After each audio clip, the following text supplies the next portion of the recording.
Before the new season begins, the player expected to regain his form is Mason Mount, the £60 million signing Manchester United brought to the Theatre of Dreams a year ago.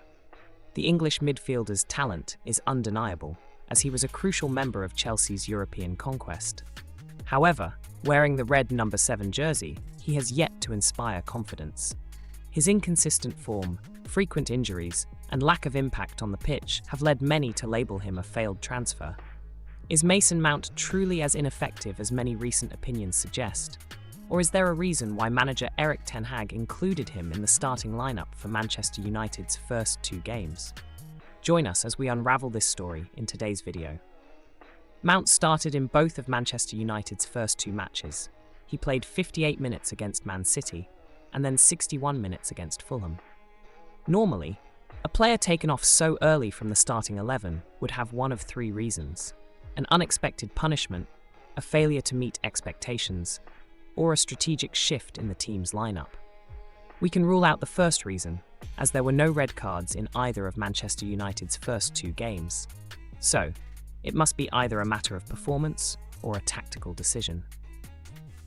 Against Fulham, Manchester United needed to increase their firepower to find the back of the net, which forced Erik ten Hag to bring on a striker. At Wembley, Scott McTominay was the substitute for Mason Mount. This points toward the second reason. The midfielder, born in 1999, did not meet the manager's expectations, which led to his early departure. Immediately, criticism started flying toward the former Chelsea star. Even John Obi Mikel commented that his former teammate at the Blues deserved to be on the bench, and that Joshua Zirkzee, who scored a goal and played well when he came on, deserved his place. Mikel said, "For me, maybe he should have got his chance against Brighton. I still always say Mason Mount needs to have a really good season, and today he didn't do that." So you're thinking about putting Joshua in and maybe pushing Bruno Fernandes further up. Because of course everyone wants to see Manchester United playing with a forward. You know, you've got to be a forward, and you've got to be able to score or create. If you're not doing that, then you're going to get criticism. You're going to be dropped. There's no arguing with that. In the first 2 games, Mason Mount came very close to scoring. He made a late run to meet Amad Diallo's cross against Man City, and then had a shot from Marcus Rashford's pass in the Premier League opener against Fulham, but Bernd Leno saved both attempts. The 25-year-old looked visibly frustrated as he desperately needed a goal to ease the pressure. However, this setback didn't distract the Cobham Academy graduate from his duty. Erik ten Hag has stated repeatedly that Manchester United will be playing faster this season. Players will be constantly moving, pressing the opponent, and making quick transitions. This is Mount's strongest suit, evident in his time at Chelsea and even during his first season at the Theatre of Dreams. In many videos about Mason Mount, we have emphasised that he is almost the only player at Old Trafford who truly understands pressing. It's not just about relentlessly chasing the ball as if you want to devour your opponent, but about knowing when to apply pressure, when to be patient, and wait for the right moment to predict the opponent's response. Injury issues aside, the English midfielder has the spirit of a true warrior. He is always active, moving around the pitch, and his physical base and energy are impressive. This forms the foundation of any good presser. Furthermore, Mount is a smart player, not a mindless one. Despite only playing 61 minutes in the game against Fulham, the 1999-born star led the entire league in counter-pressing in the Premier League's first round. You may already know this term, but we'll explain it for those who don't. Counter-pressing is essentially when you lose the ball in the opponent's half. Instead of running back, you immediately apply pressure to win it back. It's a very difficult tactic, as it requires everyone to move constantly and in sync, not just individual effort. Its effectiveness is undeniable, especially when facing teams who play a possession-based style like the Barcelona of old. Previously, Manchester United didn't employ this tactic as they relied on counter-attacking and quick transitions through Bruno's passes or Marcus Rashford's pace. But this isn't the way a big team should play. Manchester United's current squad simply cannot compete in a possession-based style against the likes of Man City or Arsenal. Their midfield is composed more of workhorses than artists. To overcome these teams in England, Erik ten Hag needs to implement a highly refined counter-pressing system to maintain pressure on the opponent.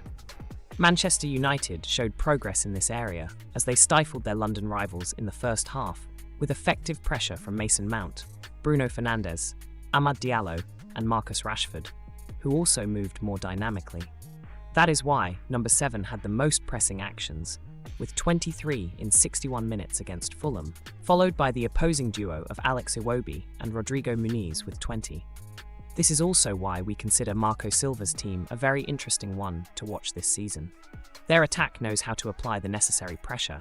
On this list, Man City has 3 representatives: Bernardo Silva, along with Jeremy Doku and Mateo Kovacic, with 19 and 16 pressing actions, respectively.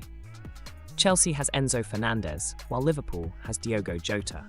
Manchester United also has another player on this list, Kobbie Mainoo, who set a record for the most balls recovered in just the first 45 minutes of a match, compared to all stars at the Theatre of Dreams last season.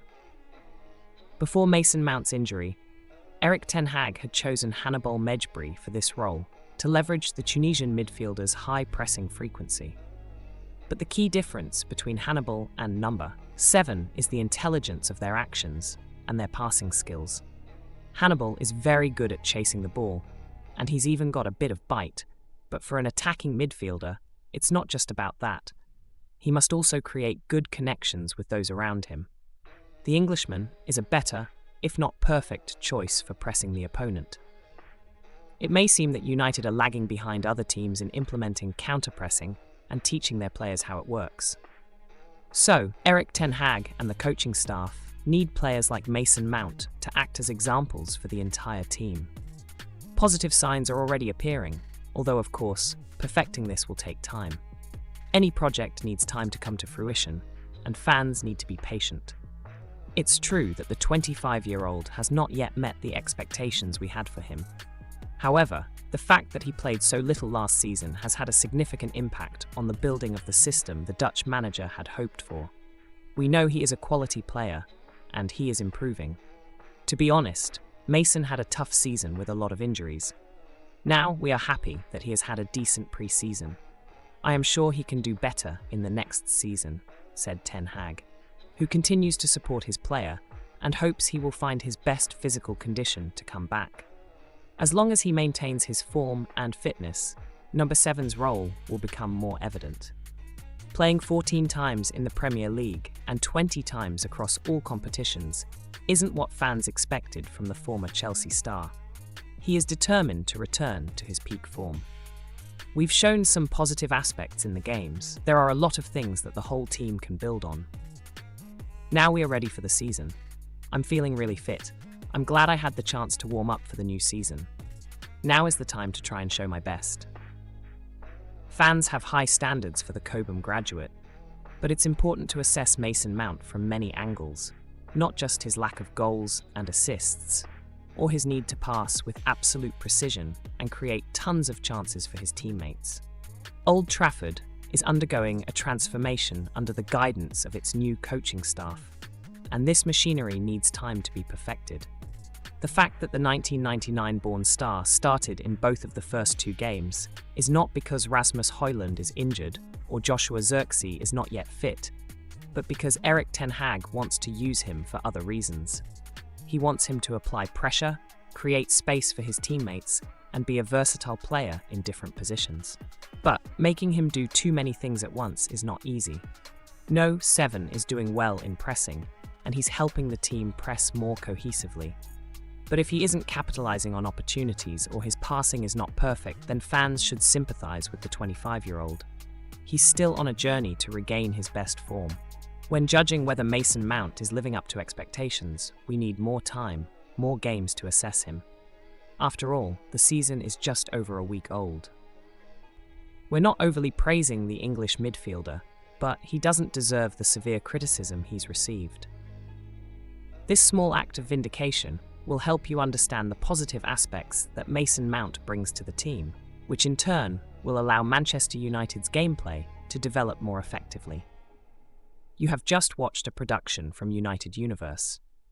Let us know your thoughts in the comments below. If you enjoyed this video, please support the United Universe production team by giving it a like, subscribing, and turning on notifications so you don't miss any of the latest videos on the channel. Now, goodbye, and until next time.